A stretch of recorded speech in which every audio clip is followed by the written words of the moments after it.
मधु शहर में रहने वाली पढ़ी लिखी मॉडर्न लड़की है। वो और पवन साथ कॉलेज में पढ़ते थे। धीरे धीरे उन दोनों में प्यार हो गया।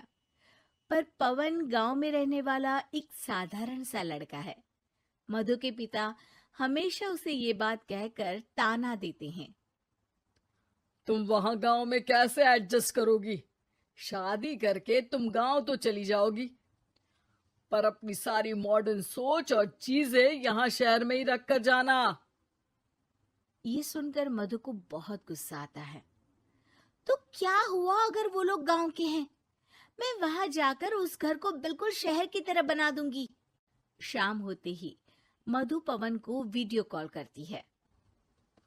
अच्छा हुआ तुमने वीडियो कॉल कर लिया। हाँ, मैं तुम्हें आज अपनी माँ से मिलाता हूँ। अरे बिट्टू, क्या कर रहा है? ये क्या है? दूर करना इस टुनटुने को। जाने कौन दिख रहा है इसमें तो। अरे माँ, आपकी बहू का वीडियो कॉल है। आप इसमें अपनी बहू से आमने सामने बात कर सकती हैं। नमस्ते माँ जी, कैसी हैं आप? अरे जका, ये बहू ने अपने कानों में क्या लगाया है? जो कैसे झुमके हैं? झुमके नहीं माँ जी, इन्हें ईयरफोन्स कहते हैं। इससे सामने वाले की आवाज और अच्छे से आती है। मैं आपको भी ला कर दूंगी। अरे नहीं नहीं, हमें नहीं ना चाहिए। हमारे कान बिल्कुल ठीक है। हाँ। माँ जी की ये बातें सुनकर मधु को अपने पिता की बातें याद आ जाती है और वो उसी वक्त ये ठान लेती है कि वो अपने ससुराल को एकदम मॉडर्न ससुराल बनाकर रहेगी। कुछ दिन बीत जाते हैं। पवन और मधु की शादी हो चुकी है। आज मधु का अपने ससुराल में पहला दिन है। माँ जी, मैं आपके लिए एक तोहफा लाई हूँ। अरे इतना बड़ा तोहफा! अरे कहाँ लाई है रे इस बड़े से बक्से में? मधु बॉक्स खोलती है। ये क्या है? ये वैक्यूम क्लीनर है। मैंने आपको झाड़ू लगाते हुए देखा तो सोचा अब आपका काम आसान हो जाएगा। अरे वाह बहू वाह, तूने मुझे झाड़ू लगाते हुए देखा तो तू मेरा हाथ से झाड़ू लेकर खुद भी तो लगा सकती थी ना। पर नहीं, तूने तुझे मशीन लाकर मेरे हाथ में दे दी कि यह काम हमेशा मैं ही करूं। ये आजकल की शहरी छोरियां बिल्कुल नहीं बदलेगी।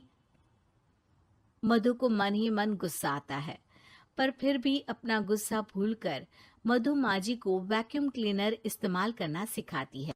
अगले दिन मधु सुबह उठती है तो ये आंगन में से कैसी आवाजें आ रही हैं?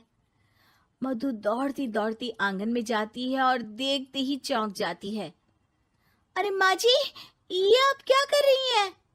और वो कहाँ है ना, सुबह मैं जब कुएं से पानी निकाल रही थी तो मेरे कान की बाली उसमें गिर गई थी। तो ये तेरा वैक्यूम ना सारी चीजें अपनी तरफ खींच लेता है ना, तो मेरी बाली भी तो निकाल ही देगा।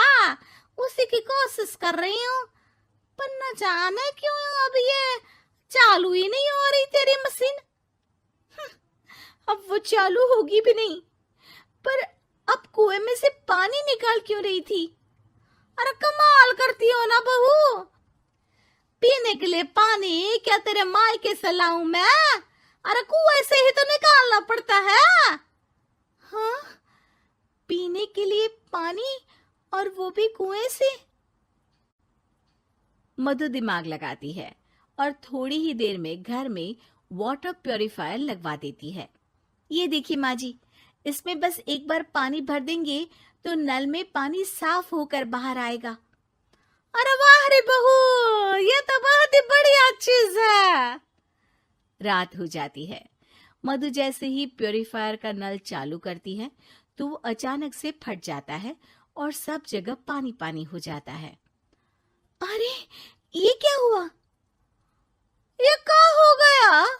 मैंने तो बस इसमें उबला हुआ पानी डाला था, ये इतनी जल्दी खराब हो गया। अरे ये सारी शहरी चीजें सब ऐसी ही होती है कबूरी। आपने इसमें उबला पानी डाला था? हाँ तो फिर पानी तो तभी साफ होगा ना जब उसे उबालेंगे। ये मशीन का कोई जिन है जो हमने जो बोला वो कर देगी है?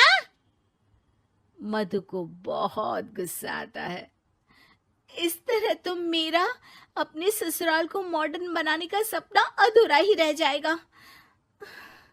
नहीं, मैं इस तरह से हार नहीं मान सकती। थोड़े ही दिन में मधु पूरे किचन को मॉड्यूलर किचन में बदल देती है।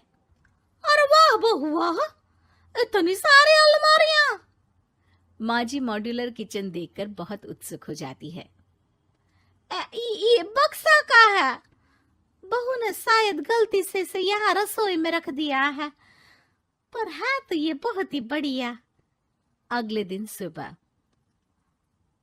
और मायरी का हो गया, मैं तो बर्बाद हो गई, मेरी सारी पूंजी जलकर राख हो गई।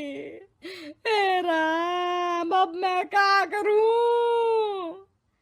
माँ जी की रोने की आवाज सुनकर मधु दौड़ी दौड़ी किचन में आती है और इतना धुआं देखकर घबरा जाती है। ये सब कैसे हुआ माँ जी? ये आग कैसे लगी?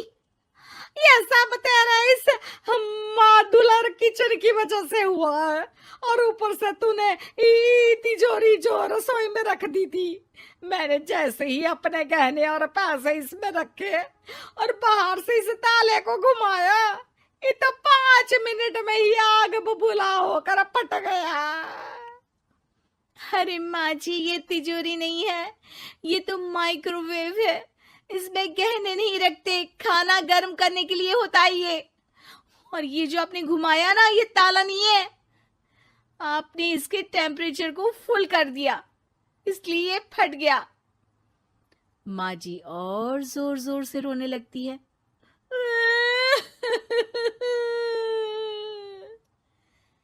मधु सर पीट लेती है और कसम खाती है कि अब ससुराल को मॉडर्न बनाने की कोई कोशिश नहीं करेगी। मुझे माफ कर दीजिए माँ जी, आप जैसी हैं वैसी ही ठीक है। मधु को अपने पिता की कही बात याद आ जाती है और मधु वापस घर और किचन को पहले जैसा ही कर देती है।